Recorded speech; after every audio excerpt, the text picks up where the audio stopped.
আফ্রিকার একটি ছোট শহরে একজন দরিদ্র কিন্তু পরিশ্রমী ব্যবসায়ী থাকতেন। তার একটি ছোট দোকান ছিল, কিন্তু ব্যবসা একদমই ভালো চলতো না। একদিন ভোরবেলা বাজার যাওয়ার পথে তিনি এই রাস্তার ধারে একটি ছোট সবুজ মোটা পাতার গাছ দেখতে পেলেন।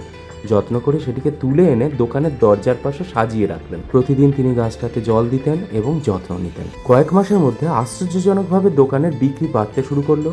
নতুন নতুন ক্রেতা আসতে লাগলো, পুরনো ক্রেতারাও ফিরে আসতে লাগলো। ধীরে ধীরে এই ক্র্যাসুলা ওভাটাই হয়ে গেল লাকি প্ল্যান্ট। আমাদের সকলের অত্যন্ত পরিচিত এই জেট প্ল্যান্ট আসলে একটি জনপ্রিয় রসালো শোভাবর্ধক উদ্ভিদ, যার আদি নিবাস সাউথ আফ্রিকা এবং মোজাম্বিক অঞ্চল।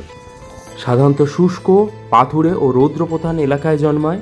কম জলেও খুব সহজেই বেঁচে থাকতে পারে। মোটা কাণ্ড, মাংসল সবুজ পাতা জল সঞ্চয় করে রাখে। জেট প্ল্যান্টের অত্যন্ত জনপ্রিয় ভ্যারাইটিগুলোর মধ্যে রয়েছে স্ট্যান্ডার্ড জেট, ভেরিগেটেড জেট, গোলাম জেট, হ্যাবিট জেট এবং রেড টিপ জেট। ঘরে জেট প্ল্যান্টের যত্ন নেওয়া কিন্তু খুবই সহজ। প্রতিদিন উজ্জ্বল আলো বা হালকা রোদে রাখতে হবে, তবে অতিরিক্ত জল কিন্তু দেওয়া যাবে না।